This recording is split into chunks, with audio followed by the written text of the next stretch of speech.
Welcome students. तो आज हम 11th और 12th दोनों ही क्लासेस के लिए एक इम्पोर्टेंट टॉपिक को कंटिन्यू ही नहीं बल्कि ख़त्म ही करेंगे।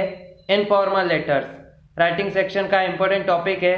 हम जानते ही हैं कि क्वेश्चन नंबर 6 पे आता है। 6 मार्क्स का 2 क्वेश्चन होते हैं और कोई एक लिखना होता है। इनफॉर्मल लेटर यानी अनौपचारिक पत्र। तो आज के हम इस वीडियो में 2 क्वेश्चन देखेंगे और ये 2 अपने 12th बोर्ड के 2021 के एग्ज़ाम के लिए लास्ट है। ये तैयारी अगर हमारी हो जाएगी तो बस तैयारी कंप्लीट हो जाएगी इस क्वेश्चन नंबर 6 के लिए, जहाँ पे इनफॉर्मल लेटर पूछे जाएंगे। तो देखते हैं अगला 9th वाला क्वेश्चन। इससे पहले 8 क्वेश्चन हो गए हैं। जिसने अभी भी उनमें से कोई नहीं लिखा हो या नहीं देखा हो वीडियो को, तो जाके पहले देखे और कंप्लीट करे कॉपी को। तो 9th क्वेश्चन है, देखते रहें स्क्रीन पे कि यू आर मनीष शुक्ला, है ना। यू आर लिखा है मतलब कि यहाँ पे आपकी जानकारी दी जा रही है। हम जानते हैं हर सेंटेंस में जब भी यू आर आएगा तो वहाँ पे आपकी जानकारी दी जा रही है सेंटेंस खत्म होने तक। तो नाम है Manish Shukla. Write a letter to your friend, आपको लेटर लिखना है, ये तो हम जानते हैं लेटर लिखना है, लेकिन किसको लिखना है? टू योर फ्रेंड, फ्रेंड को लिखना है। विवेक, नाम भी दिया है इसमें Vivek. To congratulate him on his brilliant success in higher secondary certificate examination 2019। इसमें क्या उद्देश्य है हमारा लिखने का कि उसको हमें कॉन्ग्रेचुलेट करना है, मतलब बधाई देनी है। ऑन हिज ब्रिलियंट सक्सेस, कि उसने जो बहुत ही शानदार कामयाबी सफलता हासिल की है हायर सेकेंडरी सर्टिफिकेट एग्जामिनेशन यानी कक्षा 12वीं की परीक्षा, है ना। आप मार्कशीट देखेंगे तो उस पर लिखा होता है हायर सेकेंडरी सर्टिफिकेट एग्जामिनेशन 2019। ये इम्पोर्टेंट सा क्वेश्चन कब कब आया है तो आप देख सकते हैं, बहुत इंपॉर्टेंट है, काफ़ी बार आया है। 2013 में, 14 में, 16 में, 18 में और हाल ही 2020 में मार्च में, कोरोना से पहले। तो ये अब हम देखते हैं आंसर। हम जानते हैं इसका फॉर्मेट क्या होता है। सबसे पहले अपना एड्रेस आता है। क्वेश्चन में कोई अपना एड्रेस दिया नहीं है तो हम हर बार की तरह पिछले जैसे हम 2 एड्रेस याद करते हुए चल रहे हैं तो उसी को हम लिखते जाते हैं जहाँ ज़रूरत पड़े। 20 MG रोड भोपाल MP, हमने अपना एड्रेस लिख दिया। लाइन छोड़ के हमने आज की डेट डाल दी और फिर एक लाइन छोड़ के डियर फ्रेंड। और इसके बाद का जो बॉडी का मैटर है ये भी हम जानते हैं कि इसका फर्स्ट सेंटेंस हमने कॉमन ही रखा है हर इनफॉर्मल लेटर में। तो it gives me pleasure to inform you that I am happy here and I hope that you are also well there, कि मुझे आपको सूचित करने में बहुत ही प्लेजर यानी प्रसन्नता मिलती है कि मैं यहाँ खुश हूँ और मैं आशा करता हूँ कि आप भी वहाँ अच्छे होंगे, है ना। आई होप यानी आशा करता हूँ। फिर आगे देखें कि I would like to congratulate you on your brilliant success in higher secondary certificate examination 2019, कि मैं आप तुमको बधाई देना चाहता हूँ कि तुमने जो सफलता शानदार सफलता हासिल की है हायर सेकेंडरी सर्टिफिकेट परीक्षा में 2019 में, उसके लिए बधाई दे रहे हैं हम। फिर आगे देखें कि I think it is one of the best moment of your life when you show your result to all, कि मुझे लगता है कि यह तुम्हारे जीवन का एक सबसे यादगार क्षण में से एक क्षण होगा, है ना। यादगार पल में से एक पल होगा जब तुमने अपना परिणाम सभी को दिखाया। जब बहुत ही अच्छा रिजल्ट आता है तो वो पल जो हम खुशी जाहिर करते हैं, बताते हैं अपना रिजल्ट, तो वो एक वाकई में एक बेस्ट मोमेंट होता है। तो हम भी कह रहे हैं कि मुझे लगता है कि तुम्हारे बहुत सारे अच्छे पलों में से ये भी एक अच्छा पल होगा। I hope you will get such a brilliant success in your future, कि मैं उम्मीद करता हूँ कि तुम इसी प्रकार की शानदार सफलताएं भविष्य में भी हासिल करो। और ये हो गया अपना बॉडी का पार्ट। लास्ट की जो कॉम्प्लीमेंट्री क्लोज की लाइन है पैराग्राफ चेंज करके, ये भी हमने सभी इनफॉर्मल लेटर में कॉमन ही रखी है। Please convey my regards to all, कि कृपया मेरी शुभकामनाएं सभी को दे। रिगार्ड्स मतलब शुभकामनाएं, कन्वे करना मतलब हमारी तरफ से कह देना, कन्वे कर देना। और इसके बाद में हम राइट हैंड साइड पे मार्जिन के पास में लिख देते हैं यूअर्स अफेक्शनेटली, जो कि अफेक्शनेटली हर इनफॉर्मल लेटर में लिखना ही है। इसके बाद में मनीष शुक्ला हमारा नाम क्वेश्चन में था तो वो लिखा। फिर लाइन छोड़ के टू करके हमने दोस्त का नाम जो दिया गया था वो हमने लिखा।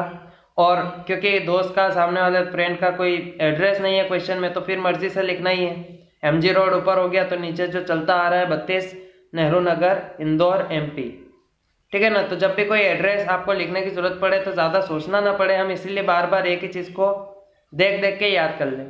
तो ये हुआ अपना एक सेकेंड लास्ट इनफॉर्मल लेटर। इसके बाद अब जो लास्ट इनफॉर्मल लेटर है ये भी वैसे तो कुछ हमारे पहचान में ही आ जाएगा, क्योंकि हमने एक इनफॉर्मल लेटर लिखा था शायद 7th या 8th नंबर के क्वेश्चन पे बर्थडे पार्टी वाला, तो उसमें अपनों ने दोस्त को आमंत्रित किया था। इसमें भी हम आमंत्रित कर रहे हैं फ्रेंड को, लेकिन किसी और मकसद से। तो हम देखते हैं इनफॉर्मल लेटर 10th वाला क्वेश्चन है कि write a letter to your friend Reema. इसमें आपको लेटर लिखना है अपने फ्रेंड रीमा को, है ना। इस बार आपका फ्रेंड कोई लड़की है। Inviting her to attend the marriage ceremony of your sister, कि उसको आपको आमंत्रित करना है ताकि वो अटेंड कर सके, उसमें शामिल हो सके जो शादी का समारोह है आपकी बहन का, है ना। मतलब आपकी बहन की शादी है और आपको उसे आमंत्रित करना है। तो मैरिज सेरेमनी मतलब शादी समारोह।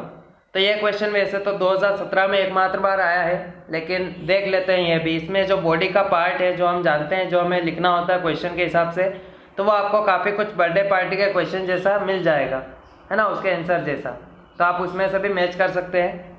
इसमें सबसे पहले अपना एड्रेस कोई भी एक लिखना होता है, तो हमने लिख दिया 20 MG रोड भोपाल MP। देखिए एड्रेस हम ये भी मैं लास्ट बार बता दूं कि जब भी क्वेश्चन में अगर आपका एड्रेस आएगा तो फिर आपको वही लिखना है। और कैसे पता चलेगा कि एड्रेस आपका है, कि वो वाला एड्रेस जो है वो UR वाले सेंटेंस में होगा। मतलब UR वाले सेंटेंस में नाम या एड्रेस जो भी हो वो आपका ही होगा, पत्र लिखने वाले का।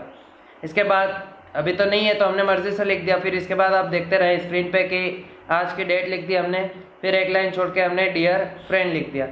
इसके बाद जो बॉडी का पार्ट है वो हम देखते हैं। फर्स्ट सेंटेंस कॉमन है, it gives me pleasure to inform you that I am happy here and I hope that you are also well there. बार बार समझाने की ज़रूरत ही नहीं है, आप समझदार है, समझ ही जाएंगे।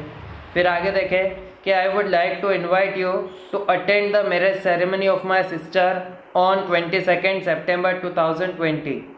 इसमें हमने तारीख भी बता दी कि यह तारीख है हमारी बहन की शादी की, कि मैं तुम्हें आमंत्रित करना चाहता हूँ कि तुम मेरे बहन के जो शादी का समारोह है उसमें शामिल हो, अटेंड करो। कब? 22 तारीख को। कोई भी आगे की हमें तारीख लिखना होगी, क्योंकि आगे की डेट आने वाली है जब शादी का समारोह है, तो वही हम लिखेंगे आने वाली डेट। आज की तो नहीं लिख सकते यहाँ पे, है ना। तो आप 8 दिन 10 दिन 15 दिन बाद की तारीख यहाँ लिख दिया करें, फुल स्टॉप। फिर इसके बाद I have invited all our friends to enjoy the marriage ceremony, है ना। आप देखेंगे बर्थडे पार्टी वाले आंसर में, तो वहाँ पे बर्थडे पार्टी की जगह हमने क्या कर दिया, मैरिज सेरेमनी, कि मैंने अपने सभी दोस्तों को बुलाया है शादी के समारोह का को एंजॉय करने के लिए, उसका आनंद लेने के लिए। The marriage party will come from Ratlam. ये मैरिज पार्टी, बर्थडे पार्टी में तो कोई बारात आएगी नहीं, है ना। ये इसमें अपनों ने स्पेशल एक लाइन ऐड कर दी कि जो मैरिज पार्टी है यानी जो बारात है वो रतलाम से आएगी, बहन की शादी है ना। अगर ऐसे ही कभी भाई की शादी में आमंत्रित करना है तो विल कम फ्रॉम की जगह क्या हो जाएगा, विल गो टू, ऐसा हो जाएगा। और किसी भी शहर का नाम लिख दिया, रतलाम, तो रतलाम लिख दिया, full stop. I hope you will come here and not disappoint मी। और मुझे उम्मीद है कि तुम यहाँ आओगे और मुझे निराश नहीं करोगे। डिसअपॉइंट करना मतलब निराश करना। तो ये हो गया अपना बॉडी का पार्ट। हमने देखा ना किस तरह से बर्थडे पार्टी वाले आंसर को ही अपनों ने किस तरह से सिस्टर मैरिज के लिए इनविटेशन में तब्दील कर दिया। तो जब भी इनविटेशन का कुछ भी आया तो आप इस तरह से पूरा इम्प्रोवाइज कर सकते हैं आंसर को, ठीक है ना। फिर अब अगली लाइन तो वही है, complimentary close, please convey my regards to all. सभी इनफॉर्मल लेटर में अपनों ने सेम ही रखी है। इसके बाद लाइन छोड़ के राइट हैंड साइड पे वही यूअर्स अफेक्शनेटली, ये भी सभी में आता ही आता है। इसके बाद फिर इसके बाद अपना नाम आता है। तो हमारी फ्रेंड का नाम क्वेश्चन में रीमा दिया है, तो रीमा की दोस्त आप सीमा या कुछ भी लिख दें, अपनों ने प्रिया लिख दिया है ना। आप अपना लड़के का नाम भी लिख सकते, क्योंकि क्वेश्चन में तो कोई ऐसा बाध्य है नहीं कि रीमा का दोस्त कोई लड़का ही हो या लड़की ही हो, तो आप फिर भी कुछ भी जो मर्जी लिख सकते हैं। अपना नाम आ जाएगा प्रिया, फिर लाइन छोड़ के टू करके, ये तो कंपलसरी है रीमा लिखना क्योंकि क्वेश्चन में दिया था, वरना यहाँ आप मर्जी से लिखने जाएंगे तो नंबर कट जाएंगे। और लास्ट में रीमा का एड्रेस कोई हमें देना था, क्वेश्चन में नहीं था, तो फिर से 32 नेहरू नगर इंदौर MP। तो इस तरह से अपने सारे इनफॉर्मल लेटर हो गए। और हम देखेंगे तो अपनी कॉपी में टोटल कितने हो गए, 10 हो गए, है ना। ये जो अपनों ने लास्ट पढ़ लिया है इसके साथ ही 10 हो गए।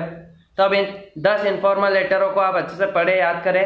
हम अपनों ने काफ़ी कुछ उसका जो आंसर का पार्ट है, जो भाग है, वो कॉमन रखा है बहुत सारी तरह से, है ना। फॉर्मेट आपको ज़रूर याद होना चाहिए कि कहाँ पे क्या चीज़ लिखी जाती है, और सफाई से लिखे।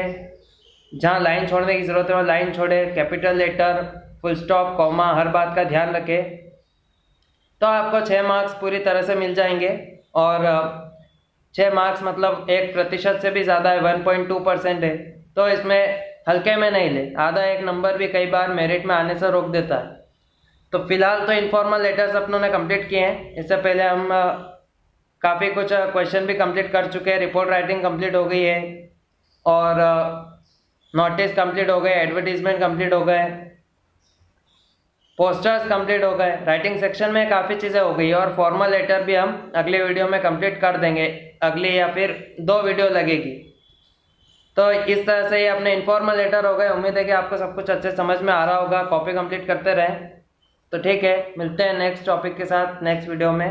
Thank you.